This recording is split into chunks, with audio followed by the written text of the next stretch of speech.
Hello, everybody.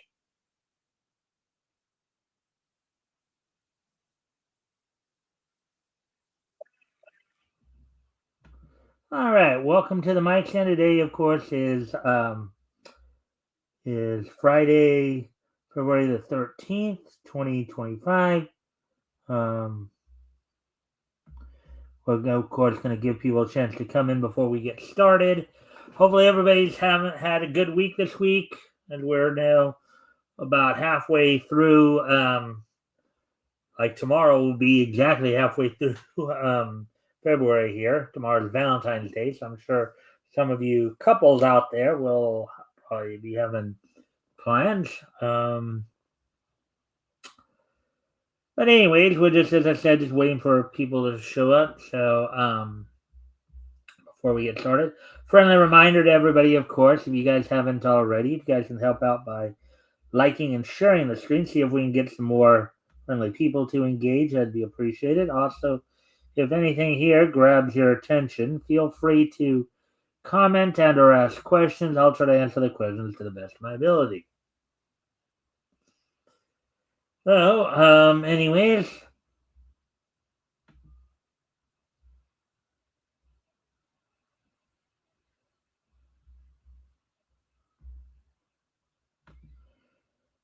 la la la la la la la la la la.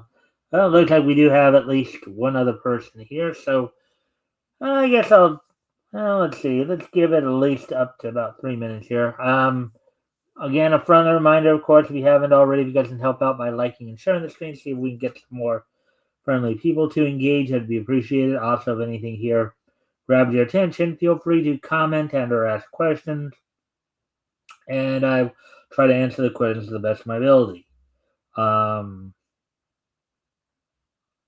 So now we're coming up. So I guess I'll just go ahead and talk. So tonight I do have one article I'm going to go over from MeTV Tunes. Um, so apparently there's going to be in some areas. There's going to be some Teenage Mutant Ninja Turtle pizzerias are coming to some cities. We'll be covering that article. Um, also, we'll of course get all caught up on all the latest in world of pro wrestling. As of course we'll be looking back to last night's TNA and Ring of Honor action. We'll be looking ahead to tonight's not just SmackDown on WWE, but also the No Surrender pay per view coming up for TNA. Hey Eric, thanks for dropping in. Um, Hopefully you'll stick around. Feel free, of course, to comment if anything here catches your attention. Also, um, if you haven't already, you can help out by liking and sharing the stream. That'd be appreciated as well. Um, so get caught up on all the latest. Look ahead, of course, to tomorrow's Grand Slam Australia for AEW as well. Also, we will be sure, sure, all right. Thank you, my friend. Um, and then we'll wrap things up with this day in each history. So, with that, why don't we go ahead and get right into the article then that I was going to go over tonight here. Teenage Mutant Ninja Turtles, Teenage Mutant Ninja Turtles, Teenage Mutant Ninja Turtles, heroes in a half shell, turtle power. Alrighty then, so we have, so here we go. Teenage Mutant Ninja Turtles pizzerias are coming to these three cities. Michelangelo's wildest dream is coming true. Look at that. Michelangelo's Cowabunga Pizza. Listen up, dudes. We have got some major Teenage Mutant Ninja Turtle breaking news for you. After years of watching Michelangelo create the cheesiest master pizzas on the original series, fans have often wondered what a slice cooked up by Michelangelo would taste like. The original series even toyed with the idea of a Teenage Mutant Ninja Turtle restaurant in the episode, quote, Once Upon a Time Machine, unquote, where the Turtles went to the far out future year of 2036, and Michelangelo owned a pizzeria called Michelangelo's Cowabunga Pizza. Ever since, a Teenage Mutant Ninja Turtle themed pizzeria has been on everyone's mind, but it never became a reality. That's very interesting. I mean, if it's anywhere near where I live, I might even go check it out at some point. Hopefully it'll be nice and affordable though.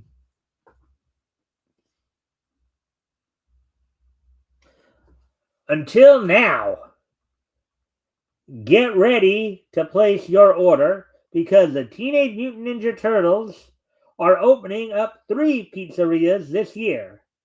Josh Silverman, president of Global Products and Experiences at Paramount, shared several upcoming additions to the Teenage Mutant Ninja Turtle empire with The Hollywood Reporter, including opening Teenage Mutant Ninja Turtles pizzerias. So let's see where. So 3 cities have been chosen as the locations for the first ever Teenage Mutant Ninja Turtles pizzerias. Santa Monica, California. That's the closest spot to me here in California, but it's still quite a bit of a ways. Monterrey, Mexico, and Sao Paulo, Brazil. That's right. Teenage Mutant Ninja Turtle Pizza is going global. In some respects, I almost have to feel sorry for them, setting up a pizzeria here in California because, with all the regulations and the taxation stuff, it's, I just hope that they'll be popular enough to be successful. That'd be my one only concern for them. But anyways, continuing on with the article here.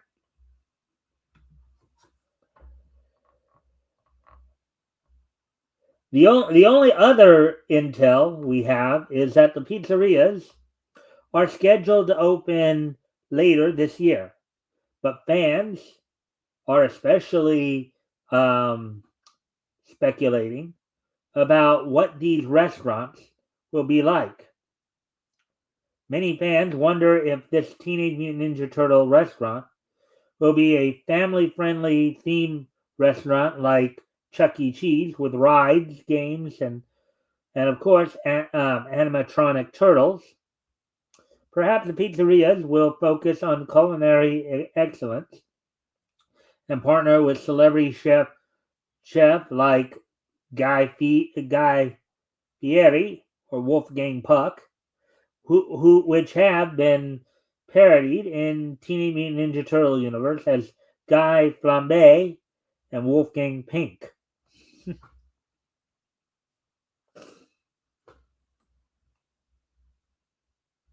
The Teenage Mutant Ninja Turtle universe has had many food tie-ins over the years, like Jello's Royal Ooze Gelatin, oh boy, desserts, Chef Boyardee Teenage Mutant Ninja Turtle pasta, and who could forget the green frosted hostess Ninja Turtles pudding pies. So we wonder if any of those treats will inspire the pizzeria menu. Yeah, I just hope they don't decide to try to do green pizza because something tells me I don't even if it's if it's meant to be like the idea of vegetarian pizza or something like that. Don't know if people would find that all that appetizing. Green pizza.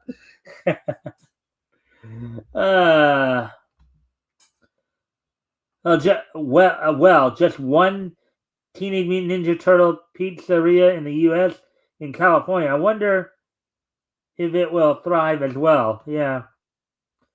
Again, just hopefully they become popular enough to just do business despite the regulations and taxation and all that.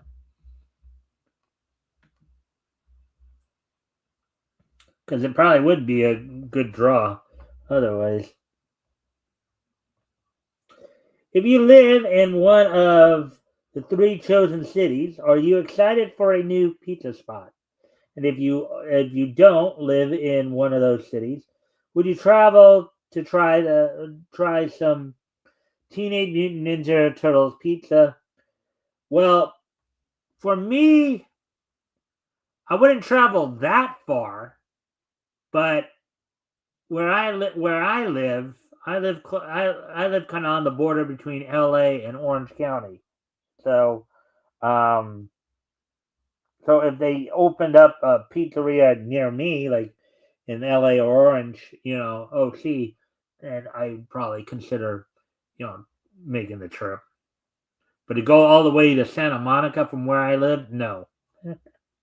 That's a bit too far. And it'd be one thing if I drove, but since I can't drive, no. Um, we excitedly await any updates on to the Teenage Mutant Ninja Turtle Pizzeria's story, and we'll share them once we know more. Watch Teenage Mutant Ninja Turtles on MeTV Tunes weekdays at 7:30 a.m. Eastern, 6:30 a.m. Central, 4:30 a.m. Pacific, 4 p.m. Eastern, 3 Central, 1 Pacific, and 12 a.m. Eastern, 11 p.m. Central, 9 p.m. Pacific. Turtles in a half shell, turtle power. All right, so yeah, that didn't take as long as I thought it would. Let me see if I guess I will go and see if I can find some other articles. You know, unless of course anybody in the chat has any topics they'd like to talk about or ask me about in the realm of anime, cartoons, comics, um,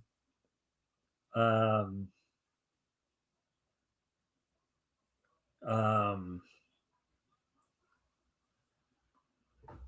comics, pro wrestling, or manga. Well, let me first see if there's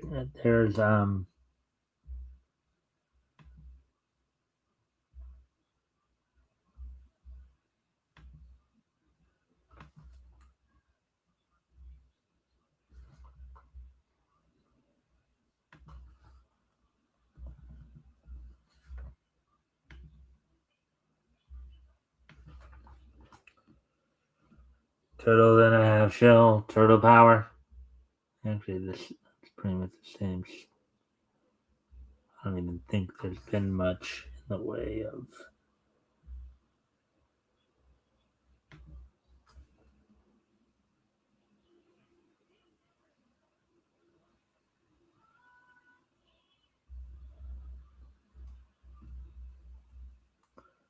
All right, so it looks like there is an animation article here.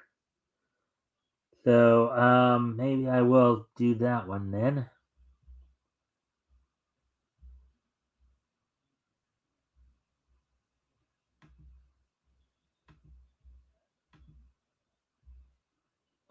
Wait, what am I doing? I don't even know why I did that, but anyways.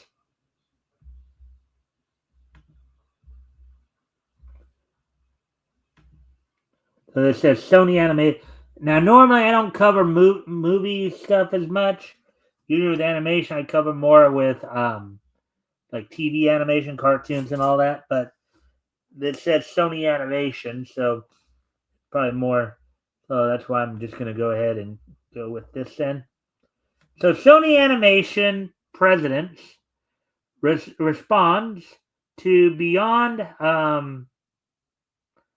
the Spider-Verse crunch concerns, quote, nobody has to work on a show they don't want to work on, unquote.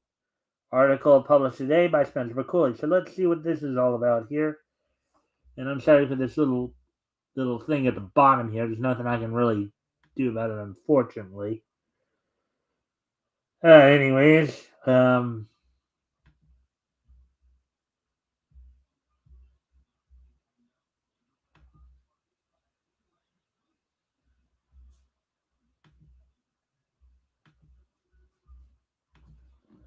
All right, so in delivering a prime example of how not to respond to widespread concerns about the well-being of one's employees, Sony Animation bosses Christine Belson and Damien de Froberville say that while they are well aware of the crunch time issues that have plagued the Spider-Verse film franchise, they feel a majority of the complaints ultimately fall flat to the voluntary nature of the animators employed. Oh boy. Yep.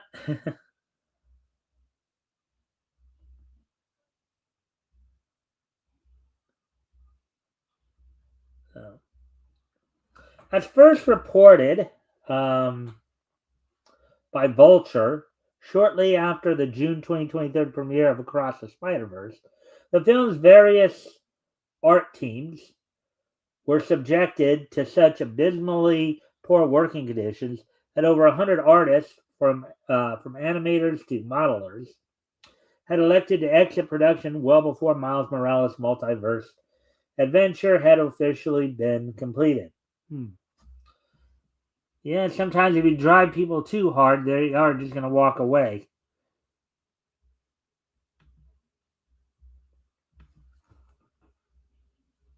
And of course, we do have. So, again, feel free to comment and or ask questions of anything here grabs your attention here. Quote with, in brackets here, co-director Phil Lord, "Nothing is ever final or approved," unquote, said one former crew member who spoke to the outlet. Quote, "Nothing was really set in stone. Um, Nothing was ever done. Everything was just endlessly moving beneath our feet because they wanted it to be the best that it could be." Actually, I do need to step away from the computer for a moment. I'll be right back. I'm going to go ahead and put some music on to entertain you guys for a moment, but I will be right back.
Sorry about that. I had to go clean off my glasses a bit.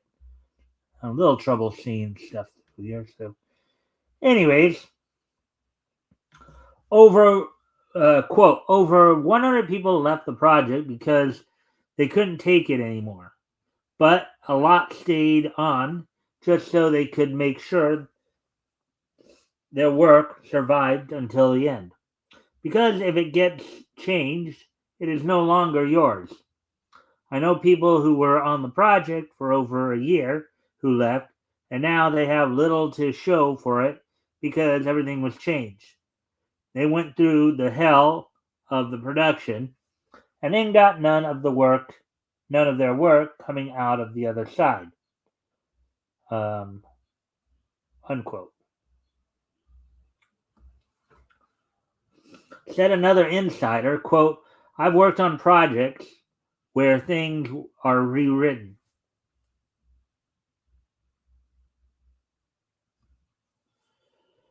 Even late in production. But this is another level of craziness. Quote, the hardest thing on the animators has not been working 11 hours a day, 70 hours a week. It's been the wasted work and the frustration of putting in that many hours just to see it changed or thrown away, unquote.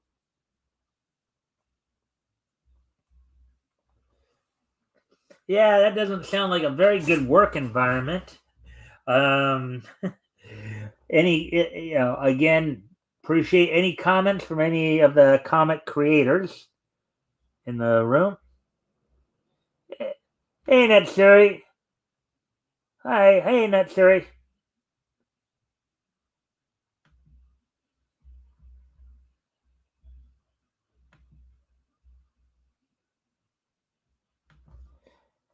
And while the web slinging trilogies delayed delayed to hell and back conclusion beyond the Spider-Verse has yet to receive any major accusations of work or mistreatment, the film's constant reception of one release date delay after another has many fans and industry professionals fearing the worst.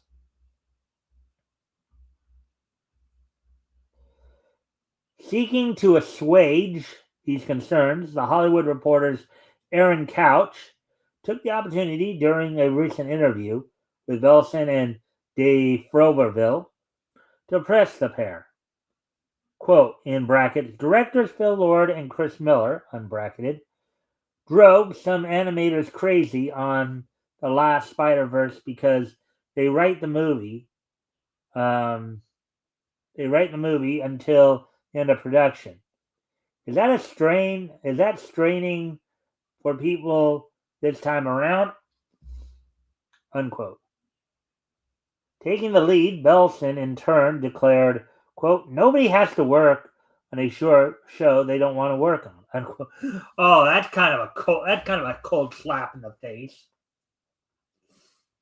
Albeit she's right. That's still kind of like a slap in the face. It's like, you take that attitude, people are not going to want to work with you. You're going to find it very difficult to find people going to want to do the work to begin with, because if that's your attitude towards them, they're just going to say bye. We'll go work somewhere else. Go work with people who actually respect us.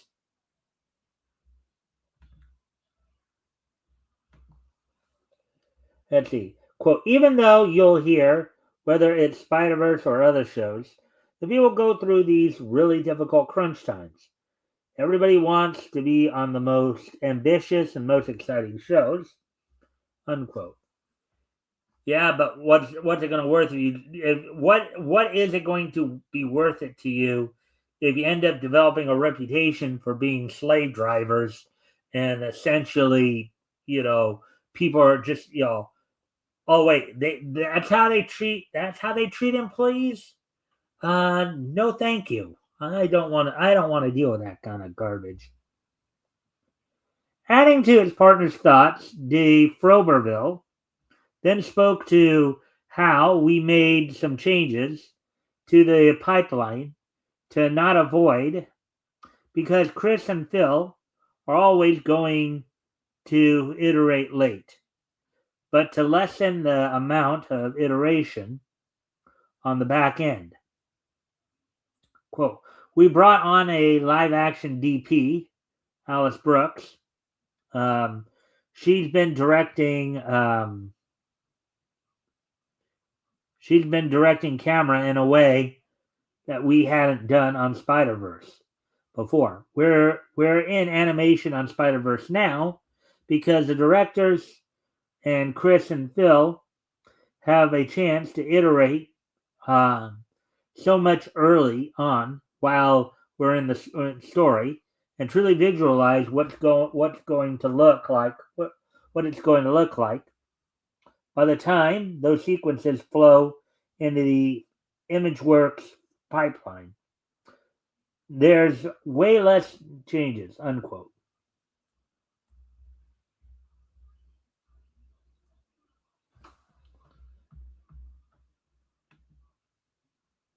Hmm.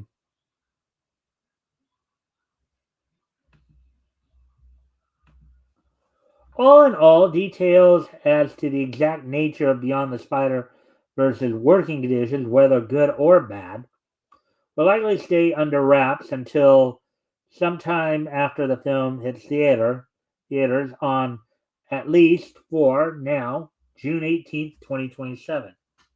So wow, 2+ years away. Alrighty then. So let's see. 26 minutes, so maybe that might be. Let me see if I can. Maybe I'll try to find one more story. Let's see. How much? Where are we at here? 27 minutes. Let's see if there's anything more here.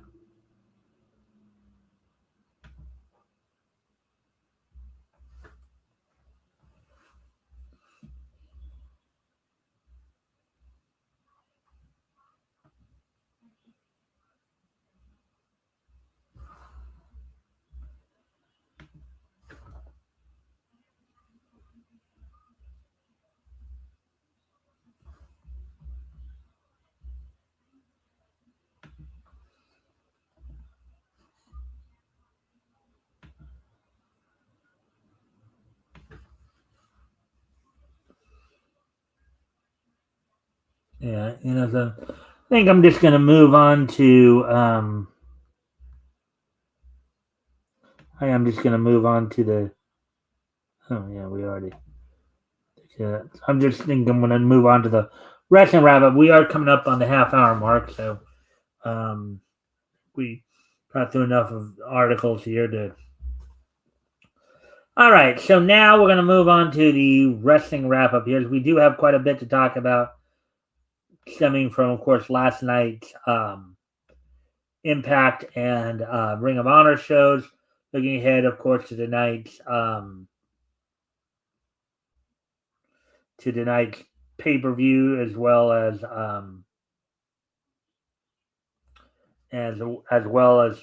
SmackDown, and then tomorrow night's. Well,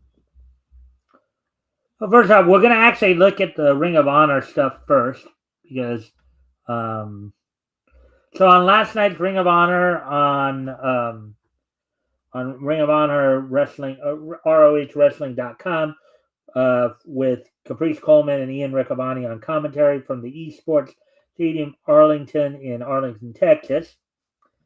The opening match saw in a match for the Ring of Honor World Tag Team titles, the current champions La Facción Ingobernables, Beast Mortos and Sammy Guevara defeated Top Flight of the Martin brothers, Dante and Darius Martin, in 8 minutes 48 seconds. Then six-man tag action, the Von Erichs of Marshall and Ross Von Erich teamed with Michael Oku of Rev Pro fame, with Amira and Kevin Von Erich in their corner, defeating the trio of O'Day, OXP, and Timur the Great.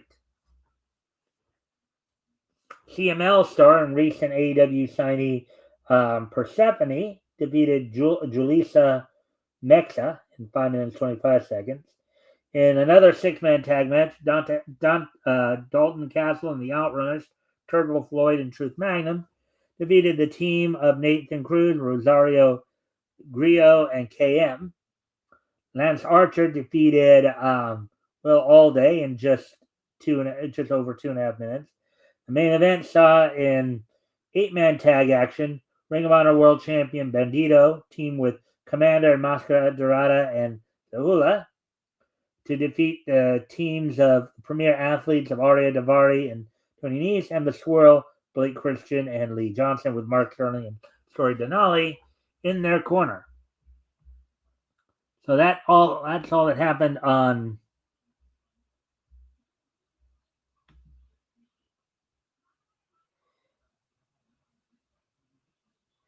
It was nice to see you, Mike. Alas, I have to go. I hit the thumbs up and shared you out. Have a good stream. Well, thank you, my friend. Thank you for doing that. Hopefully, we'll see you more as time goes on. Hope you were able to enjoy what you did see. So with that, let's continue on talking about wrestling wrap up here. We're now going to, of course, move on to last night's go home edition of TNA Impact 30 Night Impact. Coming from the Tingley Coliseum in Albuquerque, New Mexico on AMC with Matthew Rainwalt and Tom Hannafan. The show opened up with a promo segment from Moose where he made some statements. He brought out TNA World Champion Mike Santana, was going to try to bring out the Hardy Boys, try to get the match that was set for as the main event, an 8-man tag match between Moose, Santana, and the Hardys to take on the System, only for the Suit, Daria Ray, come out and nix the whole thing, trying to assert her authority on the current world champion and a former world champion. So not really a big fan of this whole heel authority figure thwarting, Santino's run as, but anyways, then we got a segment in which, on last week's episode, then we get to the first match of the evening in a battle between two former TNA World Champions, as Nick Nemeth defeated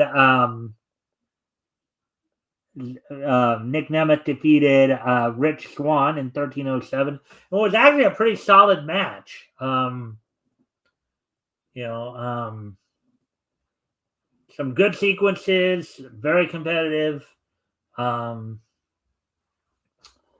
They put on a pretty good match there. So, anyways, as Nick Nemeth right now is currently the co-holder of the Gauntlet Cup that assures them a shot anytime he wishes to call for it against Mike Santana for the TNA World Title. Then you had Eric Young come out to basically call out BDE, Brandon Does Everything, who he basically confronted last week.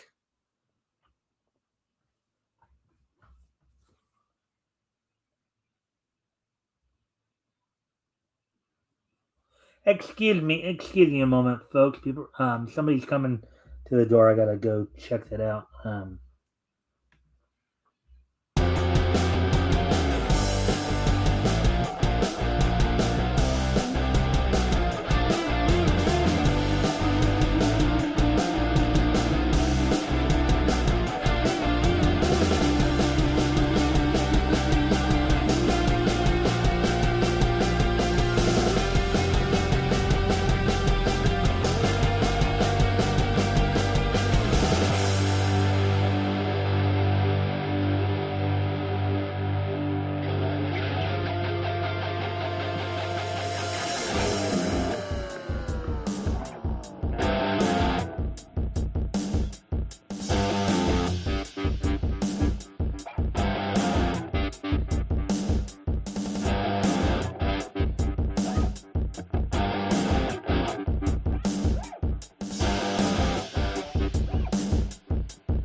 All right, sorry about that. We had a bit of a delivery, so had to take care of that. Anyways, getting back to the so we're talking about Eric Young last week confronting BDE and basically kind of giving him an ultimatum.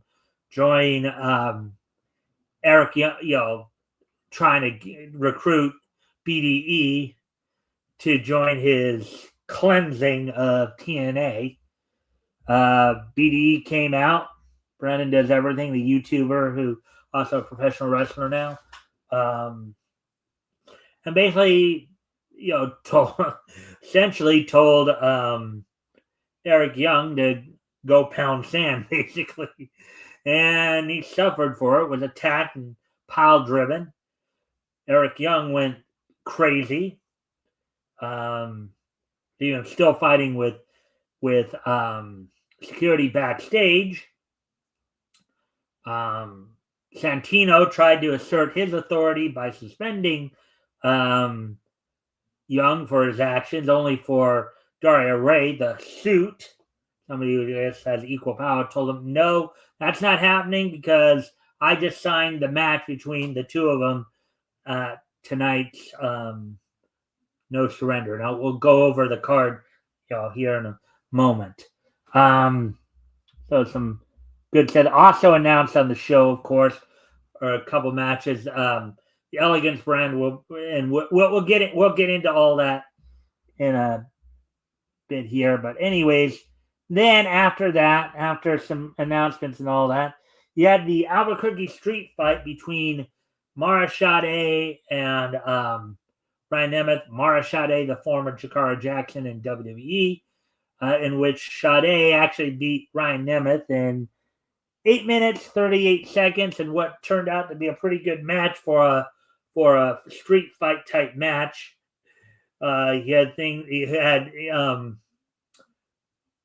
had chairs, you had baking pans used. There was even a spot where Mara Sade suplexed Ryan Nemeth onto a bunch of lollipops. So that was pretty much a good sign.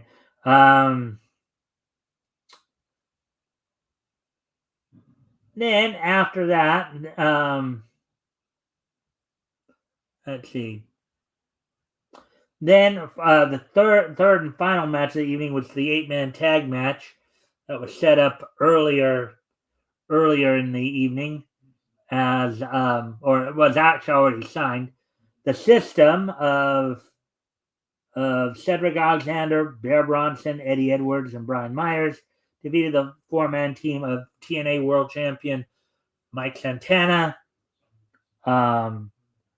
Moose, and the TNA World Tag Team Champions, the Hardys, Jeff and Matt Hardy, in which Bear Bronson actually got the pinfall on Jeff Hardy after executing a Emerald Fusion driver, basically a sit out reverse pile driver, basically for the 1, 2, 3. So anyway, so now let's look ahead. Now let's of course look ahead to tonight's action. We're gonna first of course talk about the pay-per-view. And actually, as we're talking, I think the pay-per-view is probably already started, but I won't spoil it or anything like that. But well, we wouldn't have any results yet, anyways. But here's the match card for tonight's No Surrender pay-per-view, coming from the Pinnacle in Nashville, Tennessee on TNA Plus. You have, as announced last night on Impact, the Elegance brand of Heather and M by Elegance will be defending the Knockout World Tag Team titles against Zara Brookside and Indy Hartwell. As mentioned earlier, Eric Young and BDE are set to take each other on in a singles match. This is a match set up by the Suit, authority figure Daria Ray. Also announced last night, a number one contenders battle royal for the TNA Knockout World Title. Nobody know, basically we won't know until we get there, until who's all going to be participating. Now, already, of course, at least in terms of the Knockouts World Title scene, you already have quite a loaded thing, and we'll get to that in a moment, because you have Danny Luna, who's currently dealing with visa issues, earned a number one contender shot a month or so back, and is owed a title shot. Ash by Elegance, who had to relinquish the title because of injury, she's owed a title shot. So, and then of course there'll be we'll get to one other thing in a moment. Channing Lorenzo of NXT, current international title holder, defends against Trey Miguel. In 8-man tag action, you have current TNA World Tag Team Champions, the Hardy Boys, teaming with their opponent from last month's Genesis, Righteous, Dutch and Vincent, to take on Order 4's Mustafa Ali, the Great Hands, Jason Hotch, and John Skyler, and Secret Agent Zero. Then the TNA Knockouts World Title will be on the line tonight. It's Lei Ying Ling. Now, for those of you who don't know, the Knockouts World Title is basically TNA's women's title, is what it boils down to. Lei Ying Lee will defend the title against Ariana Grace. Now, in a segment on last night's Impact, of course, Ariana Grace got hold of the Cobra from her father, Santino Marella. And in the main event tag team match, Eddie Edwards and Nick Nemeth are set to take on TNA World Champion Mike Santana and the returning X Division Champion Leon Slater after his visa issues were cleared in tag team action there. So that's all that's going down on tonight's with that pay-per-view. Now looking ahead to tonight's WWE SmackDown, as of course we're about a couple weeks away from Elimination Chamber, as more as they look to fill out that more tonight. On tonight's SmackDown,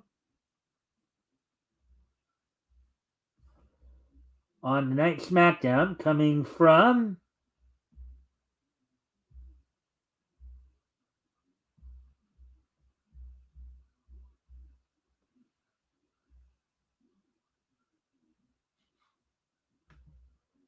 the American Airlines Arena in Dallas, Texas, and airing on Sci-Fi, not USA this week for some reason, but on Sci-Fi, Ray Phoenix is set to take on Trick Williams. Then in a WWE Women's Title match, Jade Cargill finally after about a month and a half of holding, or actually no, wait, she won it back on November 1st. So actually, after 2.5 months of holding the title, she finally will be defending the women's title against Jordan Grace. Also, the WWE Women's Tag Team titles will be on the line, as the team known as Rio of Rhea Ripley and Io Sky will be defending the titles against Nia Jax and Lash Legend. In the women's women's Elimination Chamber qualifying triple threat match tonight,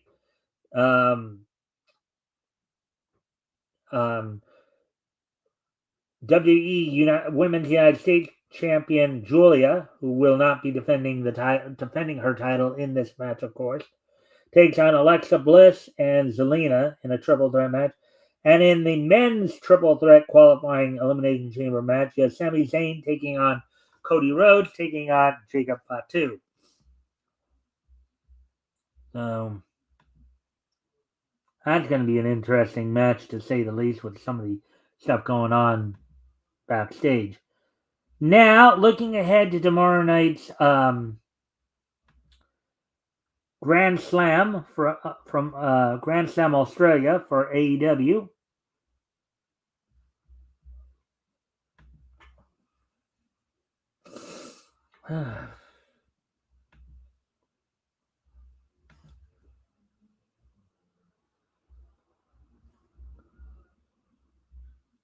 So AEW will be doing Grand Slam Australia tomorrow night from the Qudos Bank Arena in Sydney, New South Wales, Australia, and it will be airing on TNT.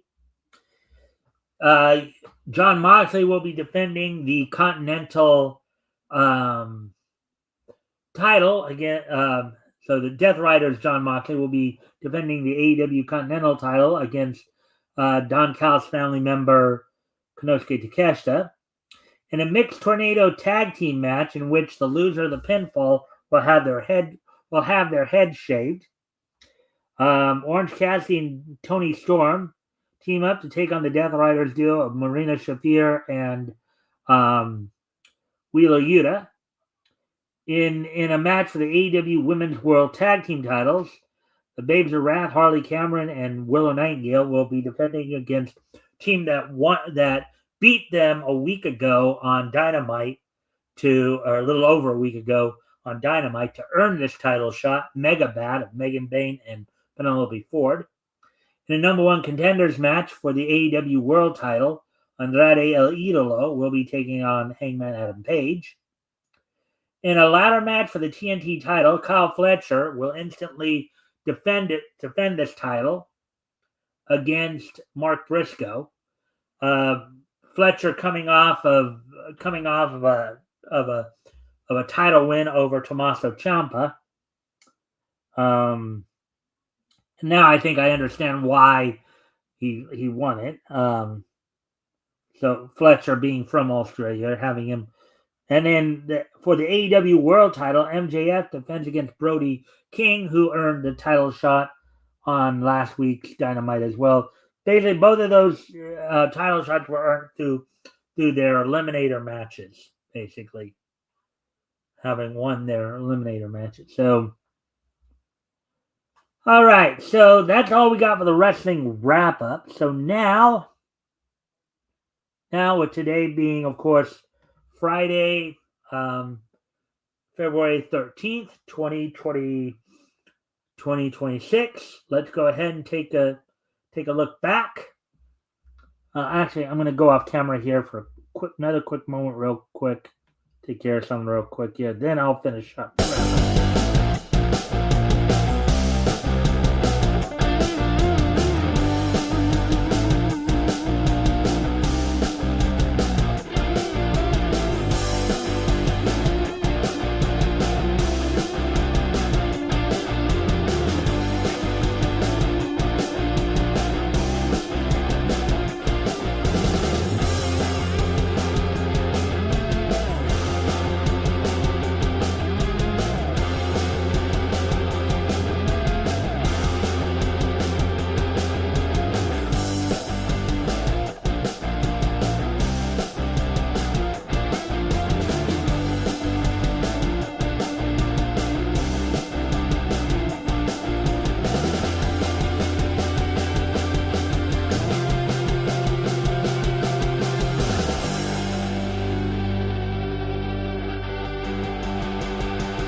All right, sorry about that. Anyways, now with today, as I said, with today being Friday, February the 13th, 2026, let's take a look back at this day in Nietzsche history. So,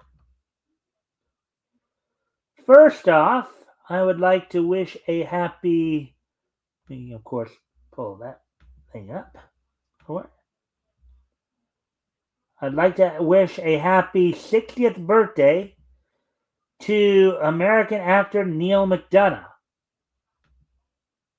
Now, those who grew up in the 90s and were watching like the Marvel Action Hour, Neil McDonough should be somewhat familiar to you because he was, of course, the voice of Bruce Banner in the Incredible Hulk series, as well as providing the voice of Firebrand in the Iron Man episode Fire and Rain. Aside from of course those work, he also provided the voice of Green Arrow in the DC Showcase episode of Green Arrow, Deadshot in Batman Assault on Arkham, and Dum Dum Dugan in the What If episode What If Captain Carter was the First Avenger. So happy 60th birthday to American actor Neil McDonough.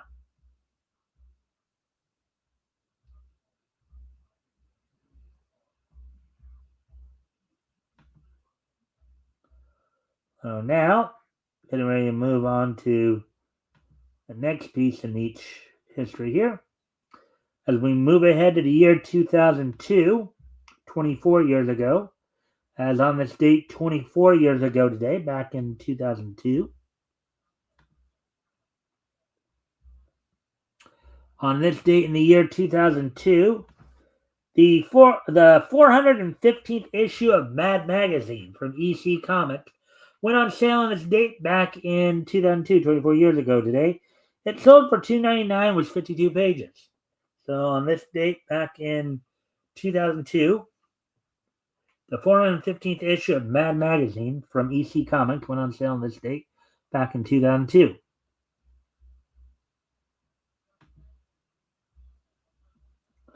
Now moving on to the year 2006, 20 years ago today, on this date, 20 years ago today,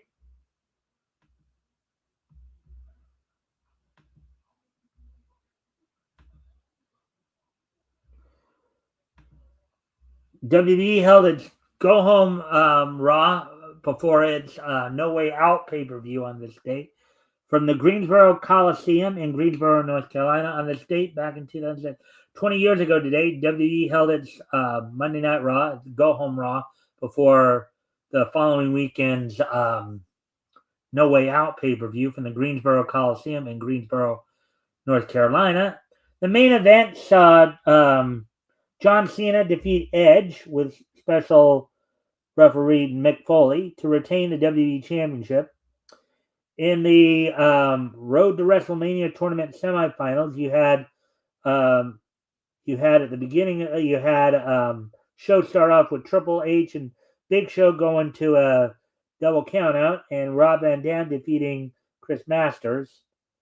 I guess to, in essence, win the tournament since these were semifinals. You also had Shelton Benjamin defeat Eugene in a minute and a half. Ashley Massaro defeat Tori Wilson in a minute 22. And finally, we move ahead to the year 2016, since so 10 years ago today, on this date in the year 2016.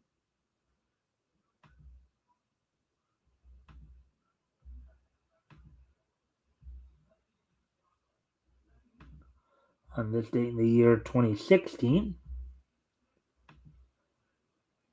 as part of the Whitcross franchise, the anime JC Staff's Selector Destructed Whitcross premiered in Japanese theaters on this date back in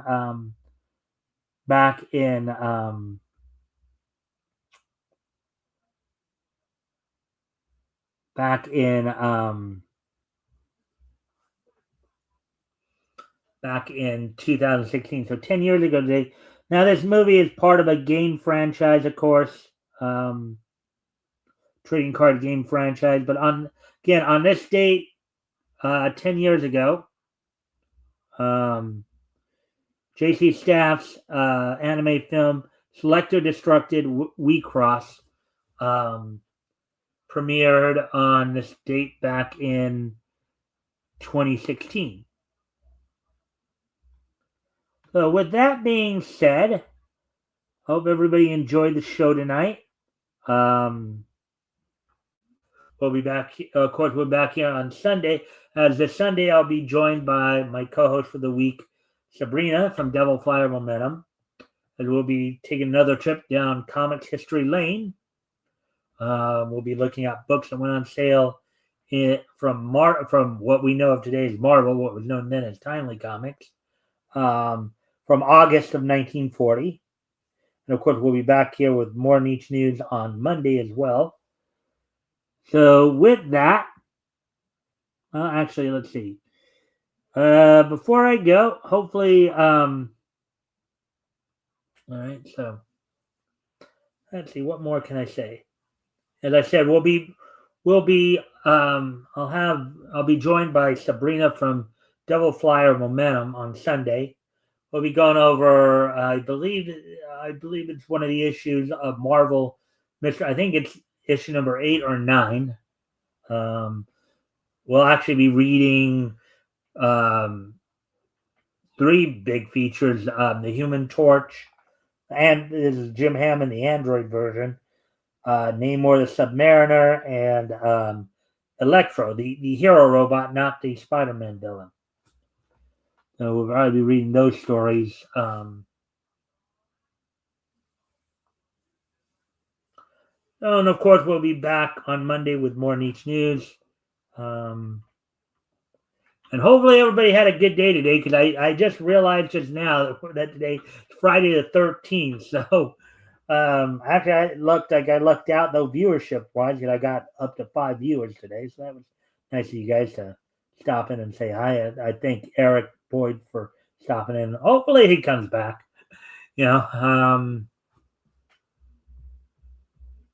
Let's see now.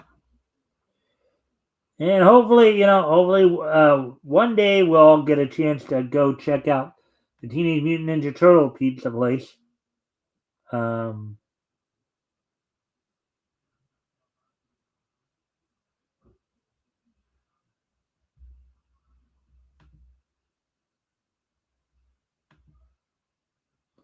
Alrighty then. So now with that, I thank everybody for being here tonight. And I hope to see everybody back here on Sunday.